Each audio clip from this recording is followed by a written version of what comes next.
Ba-ba-ba. Good morning, everybody, and welcome to either the best show in the history of civilization or an embarrassing COVID-addled brain demonstration that will haunt me for the rest of my life. It's going to be one of those two things, and you, ladies and gentlemen, and everything in between, you are the judges and the juries for this presentation. This will not be a normal live stream. No. Today, you are the judge to see if my brain fog from my COVID has lifted yet. You will be the judge because you know who can't tell? Me. So will I produce my usual superb analysis and clearly demonstrate that my brain is working at 100%, or will it be lacking a little bit? Those of you who have watched me a little while, you be the judge. Today will be the test. Now, if you'd like to get this off to a good start, I know you do, all you need is a cup or mug or glass, a tankard, chalice, a stein, a canteen, jug, or flask, a vessel of any kind. Fill it with your favorite liquid. I like coffee. And join me now for the unparalleled pleasure. The dopamine to the day thing makes everything better. It's called the simultaneous sip, and you're about to enjoy it. Go.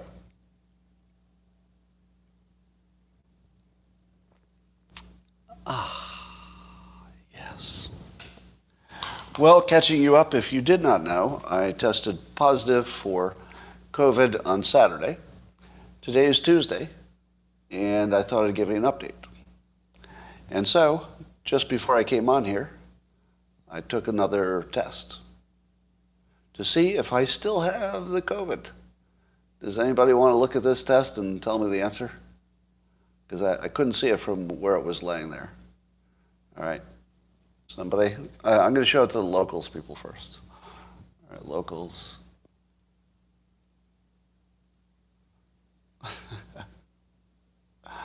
Uh-oh. Yeah, that's not just COVID. That line is so strong, it's like super COVID. I believe I have now passed into some kind of ultra COVID situation. You know, ultra mega was impressive, but ultra COVID, boom, that's what I got. Stay away, stay away, stay away.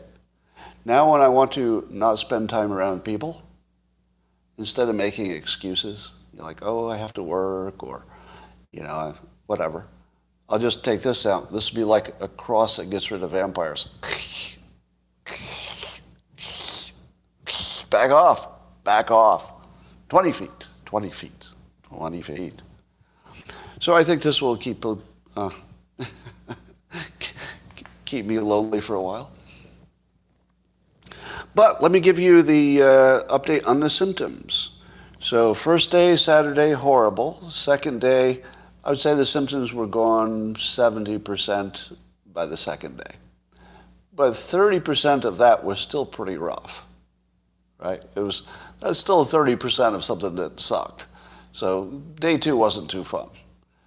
Day 3, it looked like it was another 70% or so. And here was my experience. I had a sudden, almost unnatural recovery that happened within a few hours. Now, isn't that weird? So what drug did I take? Or what medicine or medicines did I take that caused me to go from really, head foggy, tired, couldn't move basically, and then suddenly, boom, I didn't have any symptoms at all that I could identify. What was it? Here's the answer. Apparently, it just does that. Here's everything you need to know about everything you've ever heard about what works and what doesn't work with COVID. I don't think it matters what you do. I didn't do anything that should have made a difference. I took Tylenol, right? Smoked weed, drank coffee, which I do every day. So remember I told you that when I first contracted it, it was obvious it was COVID? I mean, if anybody had been paying attention, it was obvious. And part of why it was obvious is that I'd never felt anything like it. It just didn't feel like a normal illness at all, because it affected my brain. I've never had that before. Have you? Any kind of illness that directly affected your cognition? And it was pretty bad. There were simple things that I couldn't figure out. You should have seen me try to send a text message. There was a period when it was sort of peaking in intensity, when I would type a text message and I would look at it, it would literally just be random letters. They weren't even close to words. They weren't even close. And I'd look at them and say, oh, I guess I had been like one over or something. Sometimes your keyboard hand is like one letter over. So I'd type it again, paying more attention, and I'd look at it again and be like, still not even close to words. You wouldn't even know what word I was intending. I was trying to do searches on Google, but fortunately Google knows how to translate your misspellings to real words. I think every word I tried to spell was misspelled, like a lot. It was the cognitive part was pretty intense. But here's my bottom line. Everybody who took anything on the third day believes that they had a miraculous recovery because of what they did on the third day. Because I didn't do anything. And I had a miraculous recovery that didn't look natural. The fact that all of my symptoms went away within just a few hours, instead of sort of gradually wearing off, nothing like that happened. The body ache and the symptoms came on within 1 hour when I got it. And when they left, it felt like they left in an hour. Now, nothing about that feels natural. Nothing. I'm not saying that means it was an engineered virus, but I've never felt anything that came on that fast or left that quickly after 2.5 days. So now imagine if I had successfully gotten the Paxlovid drug that I had initially thought about but was too mentally incompetent to make it happen. Later I changed my mind and decided I'd be better off riding it out. But imagine if I'd gotten it. I would have gotten it and taken it just hours before all of my symptoms went away on their own, miraculously. What would I have concluded? Would I have recommended to you that you take Paxlovid? I would. Because if I felt that bad for 2.5 days, and within hours of taking a particular drug, I felt completely better, you don't think I would recommend you take that drug? And I would be completely wrong. I mean, maybe it is a good drug. I don't know. I'm not a doctor. Don't take my advice. Whatever you do, by the way, let me stop here. Make sure you're not taking any medical advice from this. That there's nothing like that happening here. What I'm trying to tell you is that anything you heard about ivermectin, hydroxychloroquine, Paxlovid, remdesivir, you name it. Anything you heard where somebody's symptoms, very quickly turned around, how can you distinguish that from what happened with me? Now, how many of you had a similar situation where you didn't take anything that should have helped, and you had a very quick turnaround? Yeah, you see in the comments, in the locals, it's a little faster. Right, you're seeing yeses, right? Yes, right? So everything that you heard about something that definitely worked, no way to know. No way to know. All right. And then, of course, today there's an article, of course, about Paxlovid. So that's the pill you take, one of the pills you take if you have symptoms. And it says that you can get a rebound thing and still be contagious after you take it and blah, blah, blah. All right. So there's that. I'm glad I didn't take it. I watched the Norm McDonald special, the one he recorded just in his house before he passed. And it was disturbing. It was disturbing because you knew he was so close to his death and that he knew it when he was doing it. And he had a number of jokes about death. And I have to admit it was a little jarring. Now here's a story I've told some of you, you've heard before, and I can tell it because he's passed. But a few years ago, Norm contacted me. And apparently he had followed me to some degree. I don't know. I think he may have read one of my books or something. And I think he might have seen my live streams.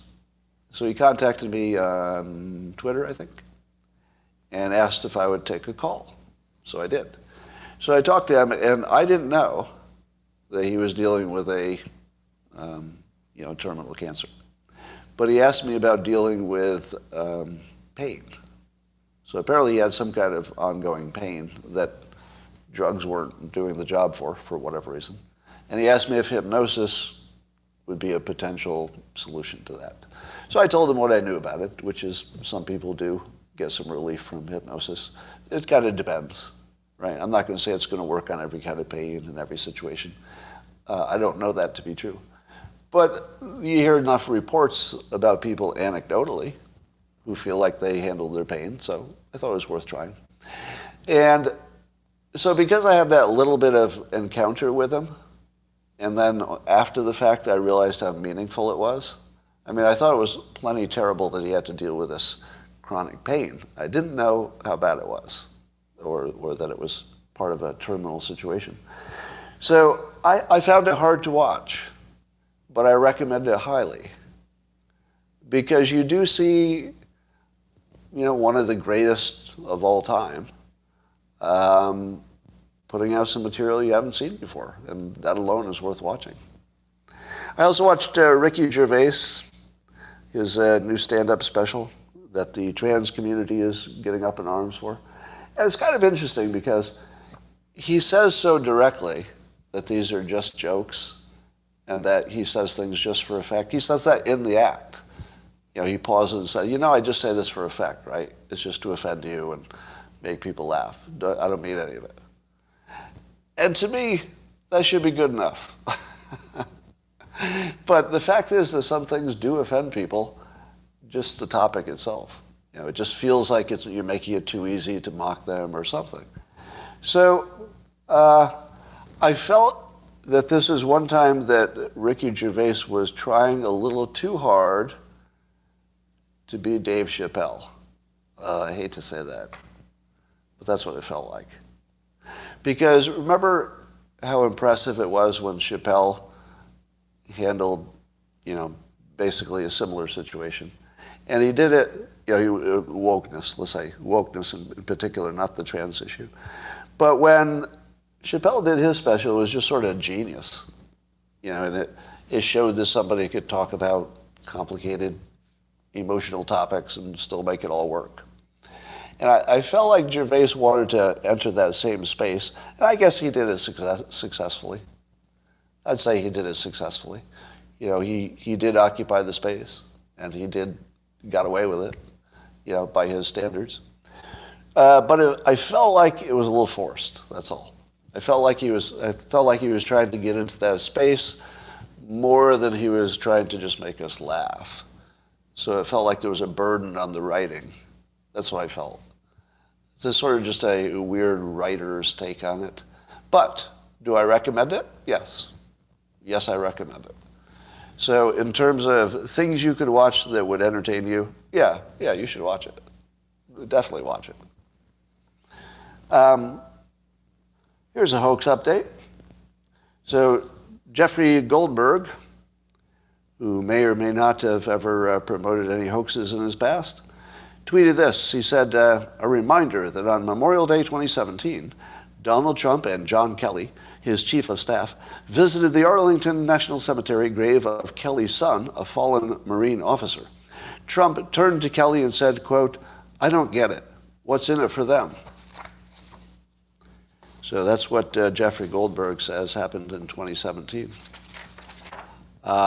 Mark Hemingway countered with a tweet of his own saying, a reminder, more than 20 people with knowledge of what occurred with Trump on this trip went on record to say Goldberg's anonymously sourced story is bunk.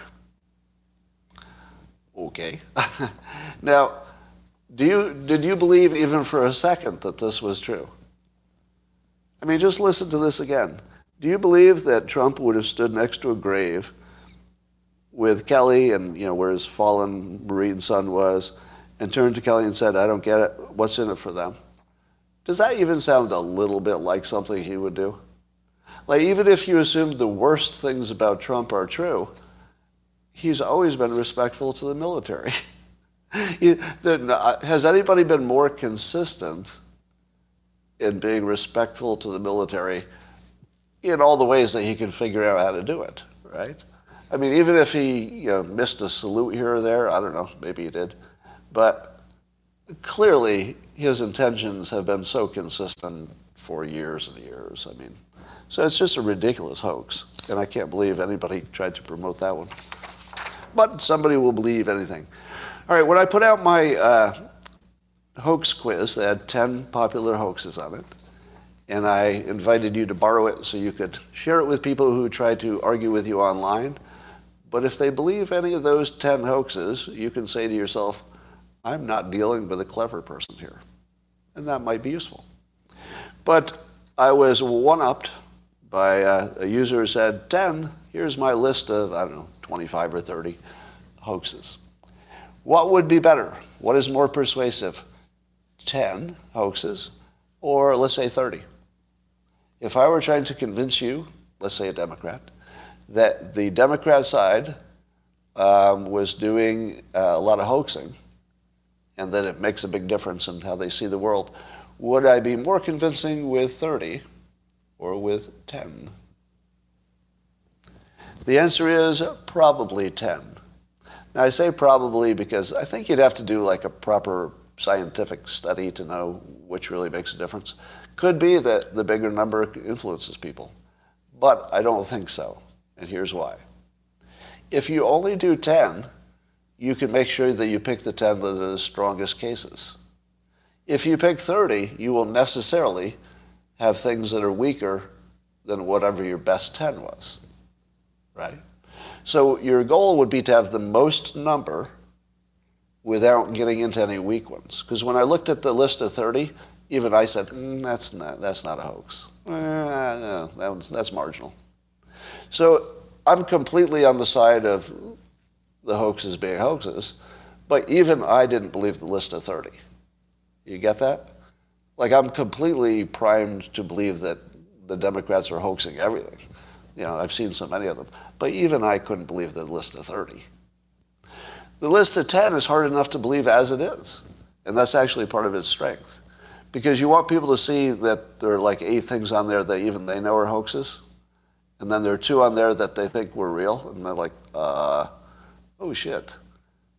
If the other 8 are fake, maybe these other 2 are fake too. So the laundry list persuasion is one you need to guard against when somebody's using it against you. Because if somebody has a list, you just sort of think something on that list must be true. But if you want to be the one who's the persuasive one, then using laundry list persuasion actually, unfortunately, it works. I'm not sure it's the most ethical thing you could ever do, but it works. Now, in this case, it's ethical, in my opinion, because everything on the list is true, as far as I know. And the purpose of promoting it is to make the world smarter and better. Right? So that feels ethical enough to me.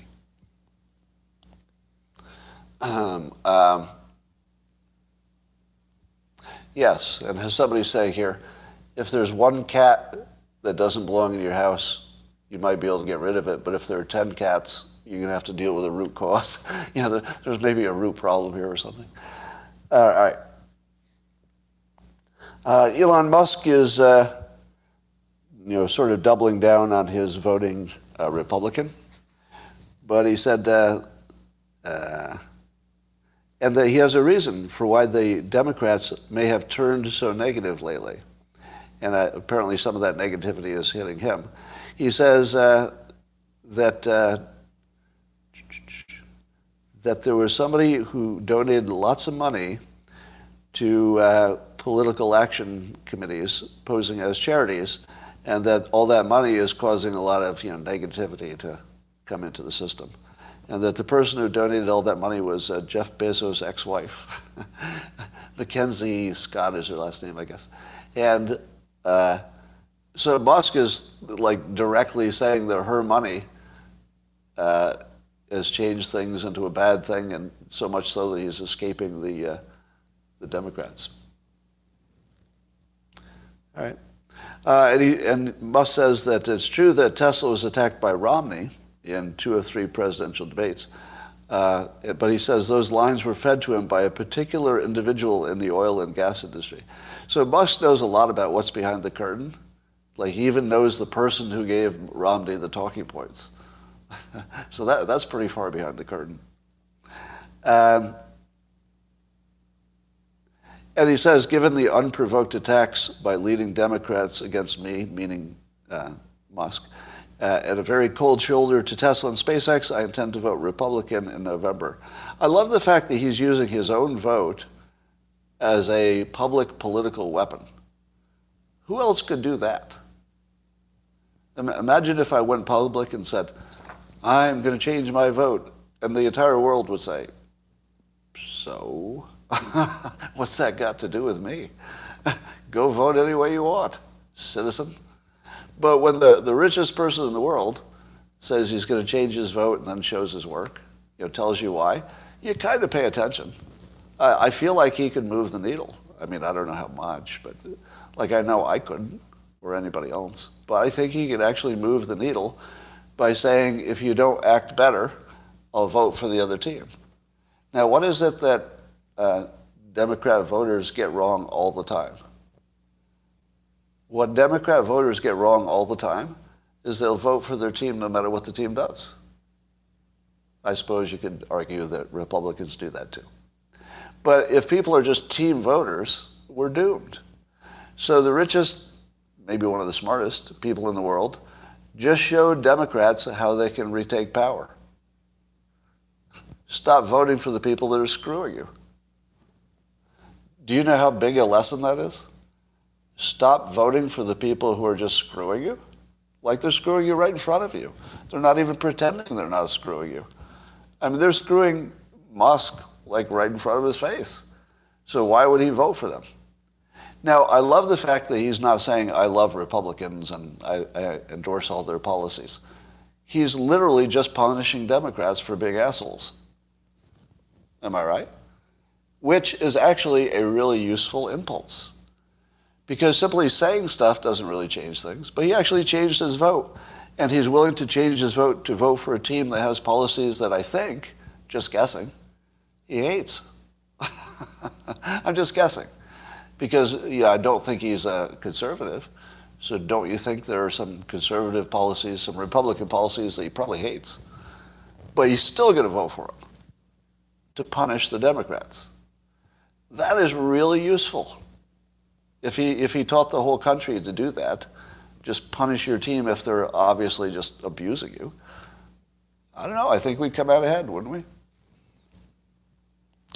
We'll see. So every time he makes a move, it has like a societal impact that's hard to judge.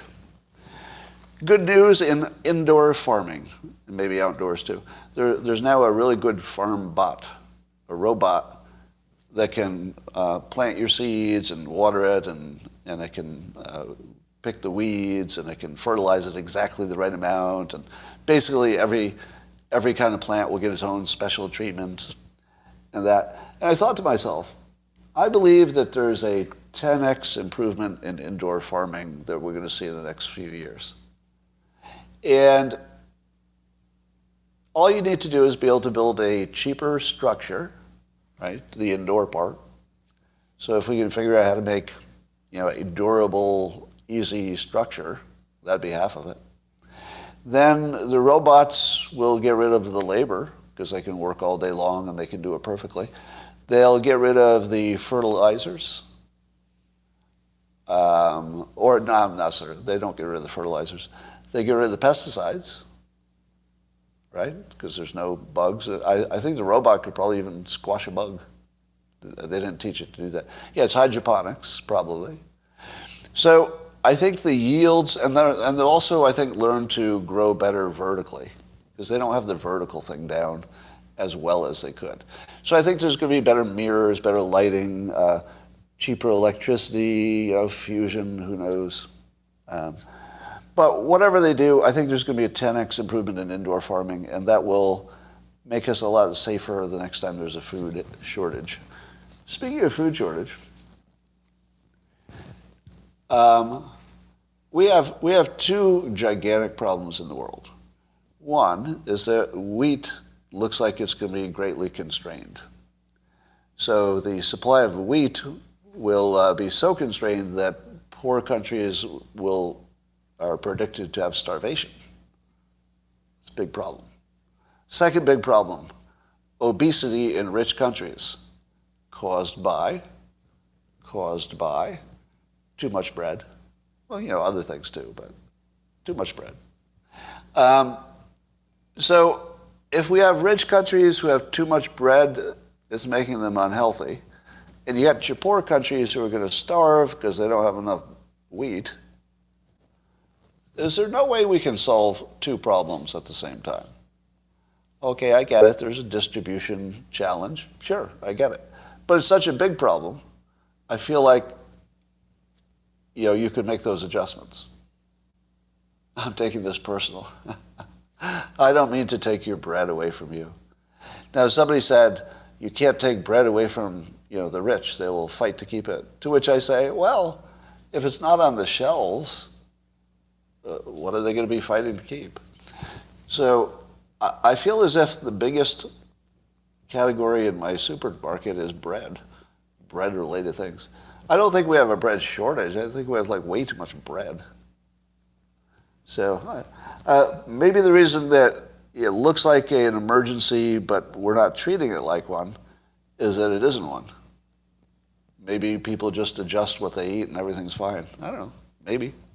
Maybe you just eat more vegetables.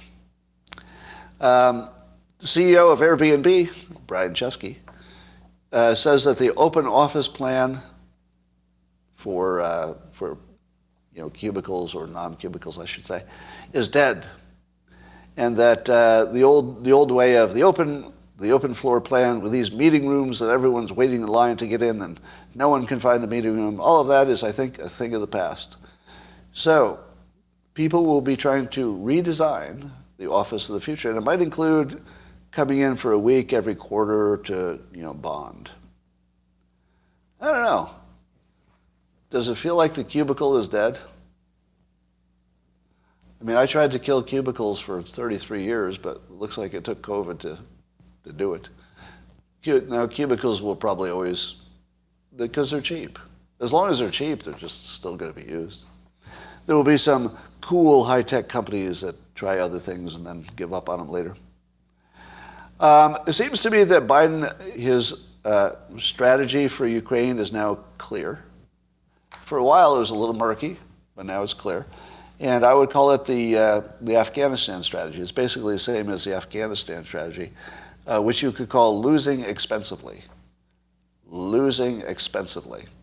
So it's two parts. There's the losing, but there's also spending way too much money to do it. Now, winning would look like winning economically. That's what a good outcome would be. But if you're losing and you're spending way too much money to do it, that's sort of the Afghanistan strategy. So at least we know what he's up to. And I think we can say at this point that here's another example of wanting versus deciding.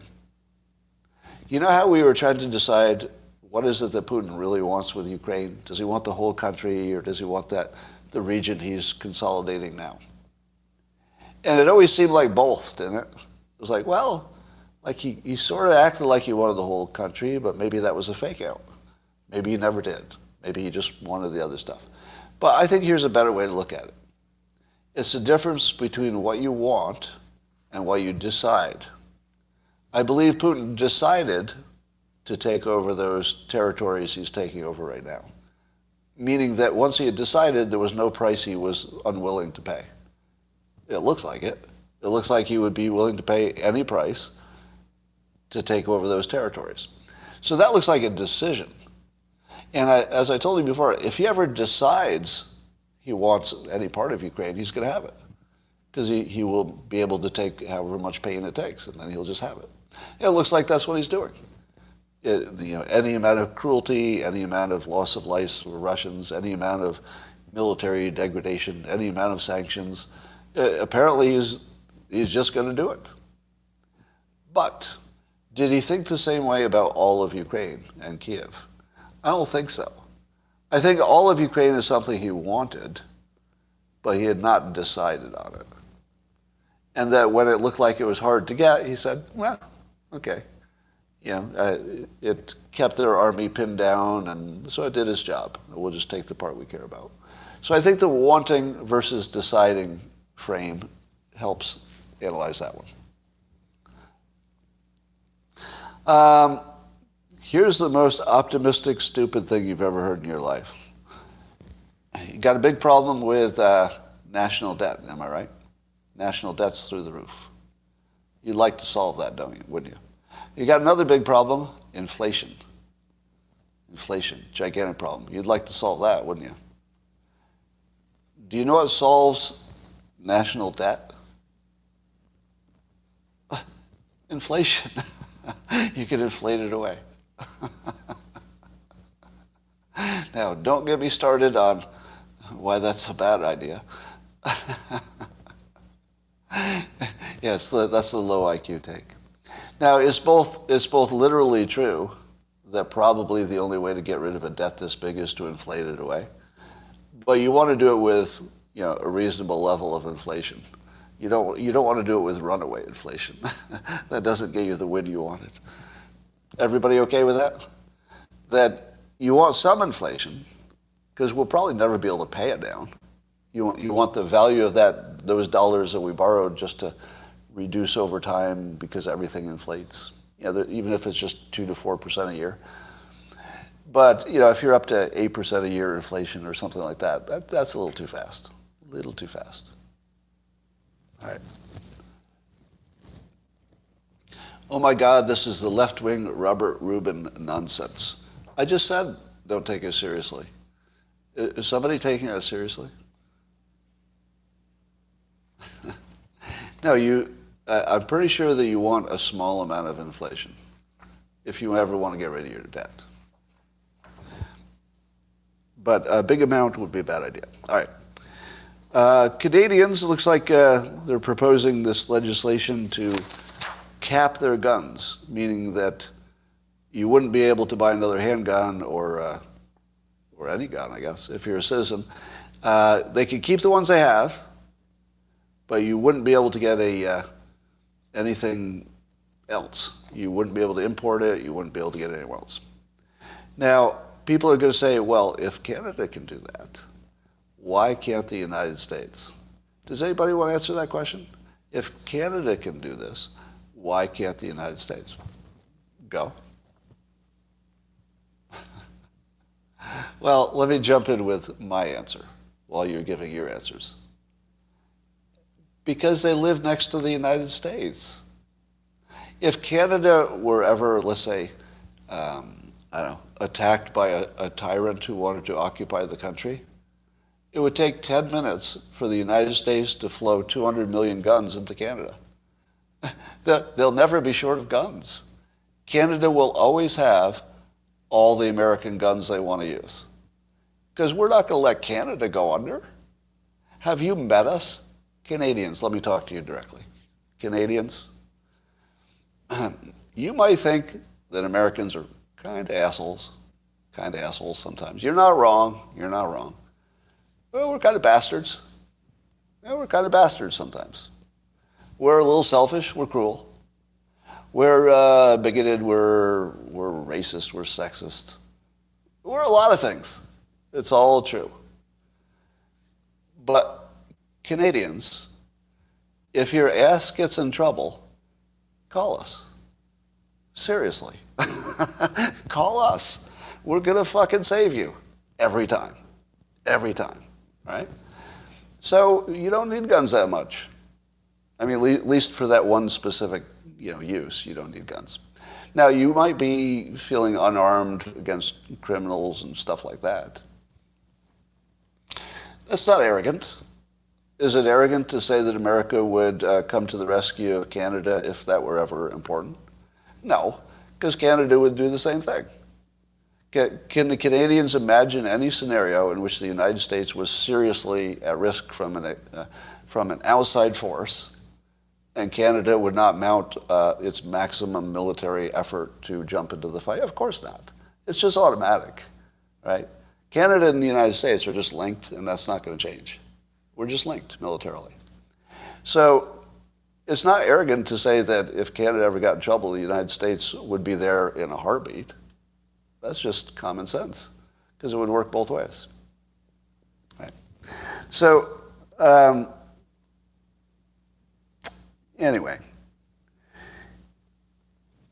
Rasmussen has a poll that says 76% of people, this is the people who very much support it and kind of support it, support some kind of red flag rules for guns, meaning that a citizen could petition the court, I guess, to have someone else's gun taken away if there's evidence that that person is a high-level danger with a gun.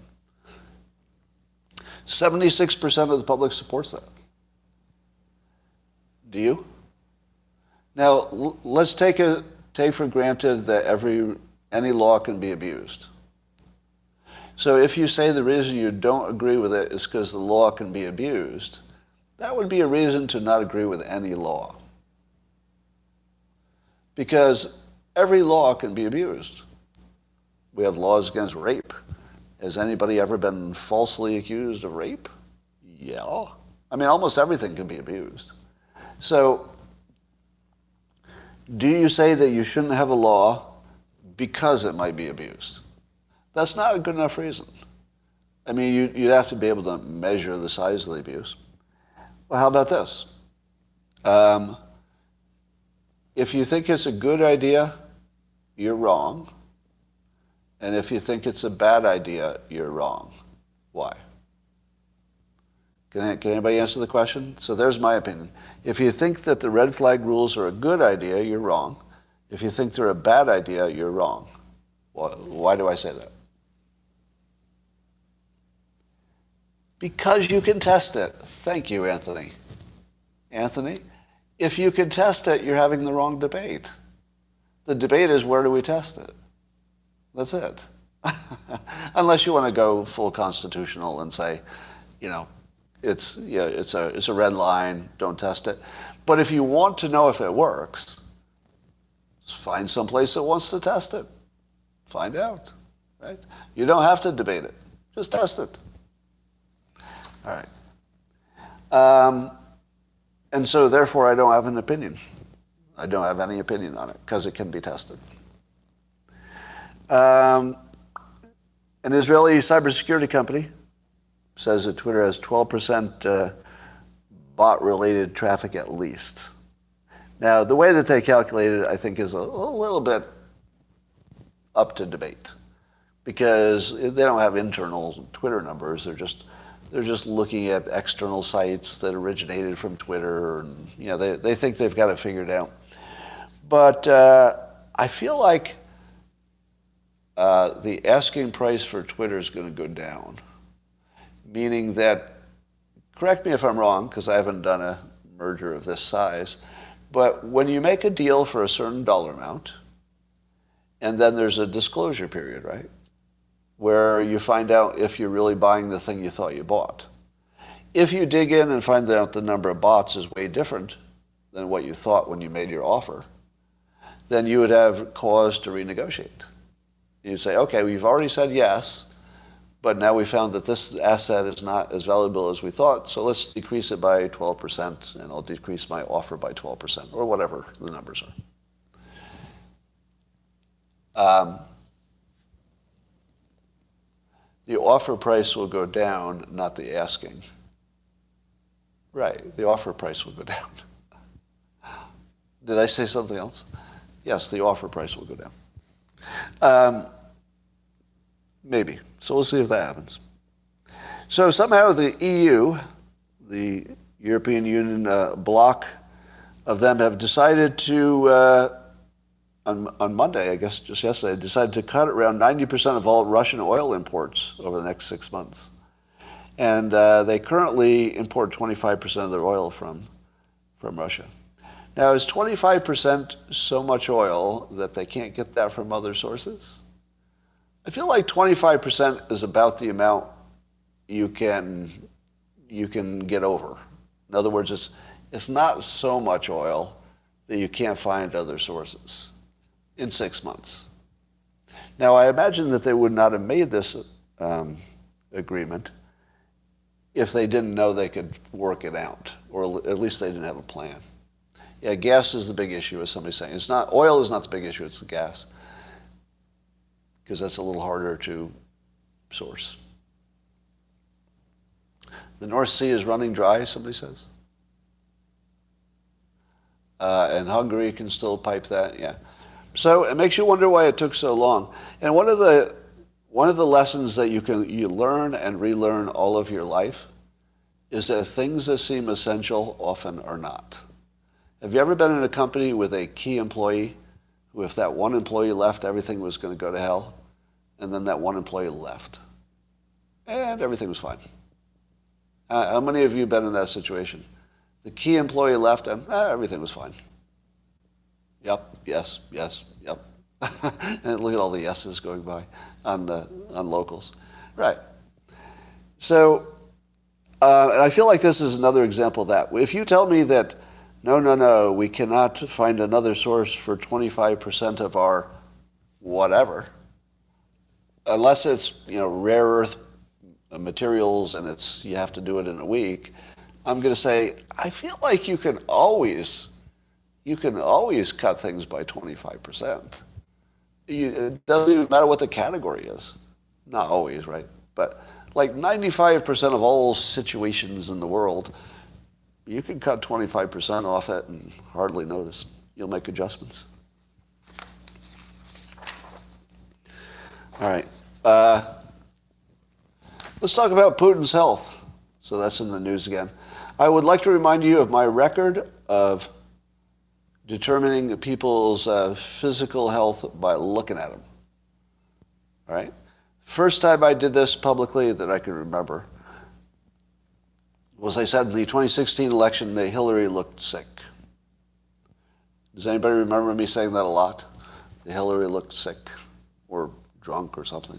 And then she did collapse at the 9/11 event, and there was some kind of health issue that I don't think has been fully disclosed. And would you say that I was correct in 2016 when I said she looks unhealthy? Correct or not correct? Because and she had that cough that was weird, right? It seems correct. She had walking pneumonia or something, and maybe I saw it. But I think I was saying it even before the pneumonia kicked in, alleged pneumonia. Now, so that was my first one. I think I'd give myself a yes on that. Correct. Then I also said, when Biden was running, wait a minute, as many of you did, he's clearly mentally incompetent. And then I heard from somebody who knew him personally and was in the room with him recently and said, you're totally wrong, Scott. I recently talked to him in person. He's fine. To which I said, I don't think so. Yeah, I don't think so. And as of today, wouldn't you say I was right? That he's not made mentally capable? And that I think he's declined even in the last year in a way that's obvious to most people. So I think I'm 2 for 2. Would you allow that score to stand, 2 for 2? And now I say that Putin is sick. Now, I'm not going to say he's terminal. I suppose we're all terminal. But there's something wrong with that guy. So I'm going to try to go for 3 for 3. There's just something wrong with that guy. Don't know what it is. Could be his meds. Maybe it's not a bad problem, but his meds are causing him to act differently or something. I don't know. Well, we'll see. Surprisingly, the DeLorean is back. Do you remember the DeLorean with the gull-wing doors and back from the future sort of thing? And I guess the founder of the original DeLorean got busted for selling cocaine to finance his car or something like that. Was that the story? Anyway, it's coming back as an electric car. And has 2 doors, still has that gull wing thing. And it would compete with, a Tesla, for example. But the design is really, really good. So one of the things that the DeLorean did well is it looked cool. It's one of the things that Musk got right with his original, his first electric car. It looked cool. But I'm not sure that the Tesla design in its current form people buy because of the outside design. Let me ask you, how many of you think that a regular Tesla, now let's not talk about the truck because that's more of a high design situation, but how many of you think that the ordinary Tesla has a look where you look at it and say, got to get some of that?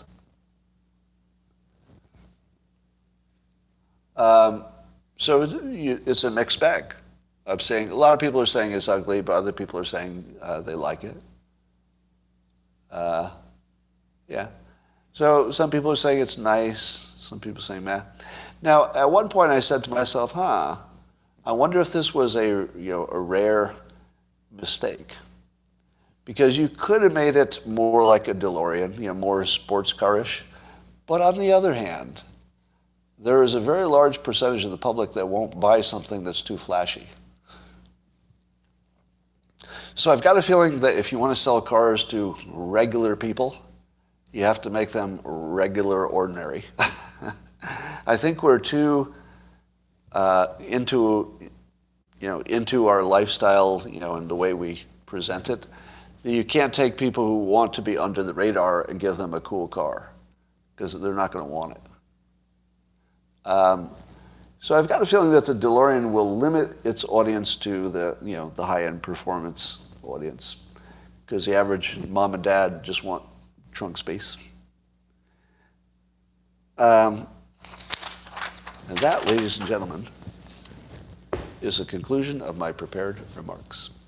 And I would like now a medical rating. If you're joining me late, I'm on 3rd day of the COVID, still testing positive, just tested myself before the live stream started. And so I'm infectious as a mofo, but I don't have any obvious symptoms that I can feel. So here's the question. Could you detect my brain fog?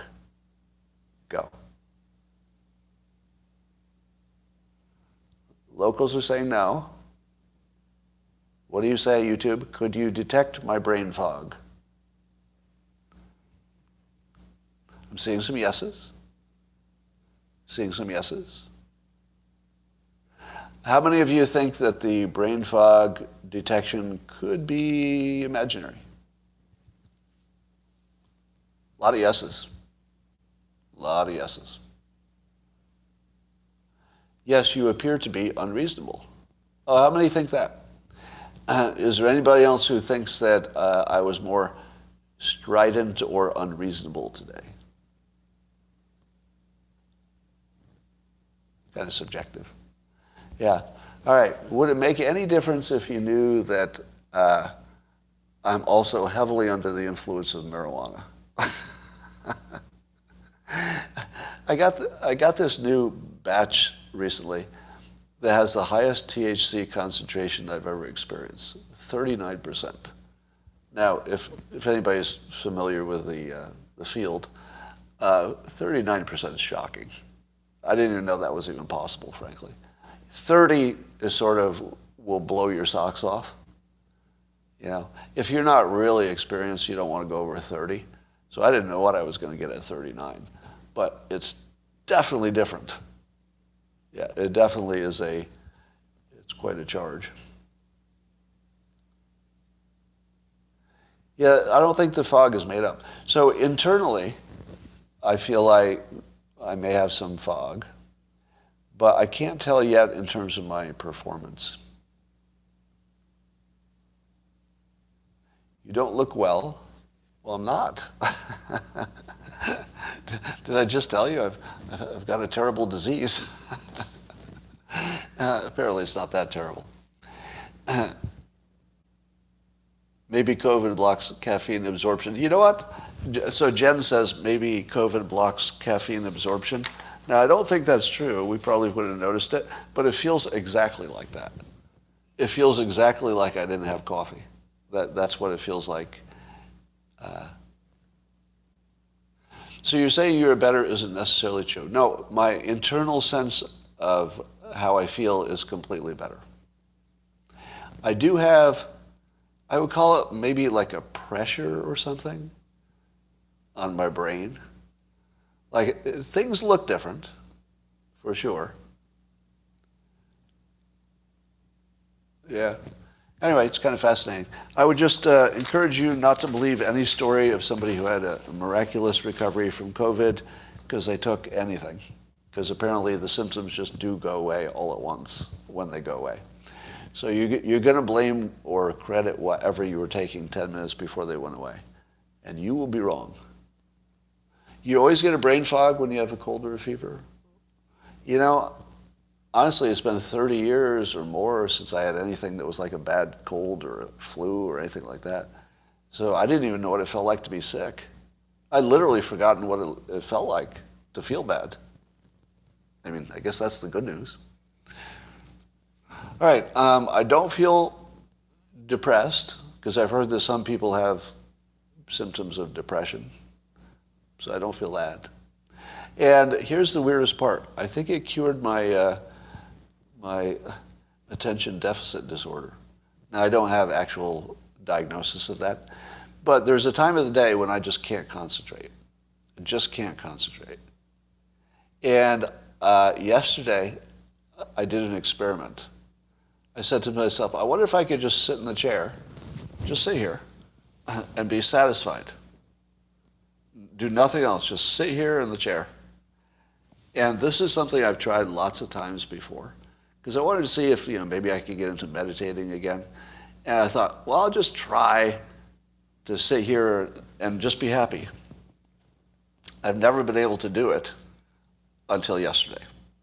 Yesterday, I had the weird experience, which I reproduced a number of times during the day, of saying, what if I just sit here? Just sit here. And I would just sit there, and I was totally happy. I've never experienced that before. Never. Now, I think, yeah, it was outside. One was outside, but not every time. Once was outside. Well, I'm always high, but that doesn't make a difference because I've done the experiment in every condition. So I know that doesn't make a difference. So my natural brain cycles are running at, I don't know how to compare it to anybody else's, right? Because everybody has their own subjective thing going on. But my subjective experience of what happens in my head is that when I wake up in the morning, my clock speed of my brain is just right. And I can get a lot done, I can concentrate. By the middle of the day, there are so many things happening simultaneously in my brain that it's hard to do anything. There's just too much crashing in at the same time. You walk outside. If I open this door and walk out, I will be met with 3 new variables, right? Somebody needs something, I found out a new thing, the phone rings, that sort of thing. The dog throws up on the ground. So we're overwhelmed with all this complexity. And yesterday I just sat there and didn't think of any of it. Now, I assume that's brain damage. I don't think that's like a cure. I think it's brain damage. But I'm hoping it's temporary. So I'm going to try doing some cartooning today, the writing. The writing's the hard part. And I'm going to see if anything I write today is funny. That'll be the test. So we'll see. All right, this, ladies and gentlemen, was the best show you've ever seen in your life. I think you'd agree. And I'll keep you informed on my recovery or non-recovery as it goes. And we'll talk to you tomorrow. Bye for now.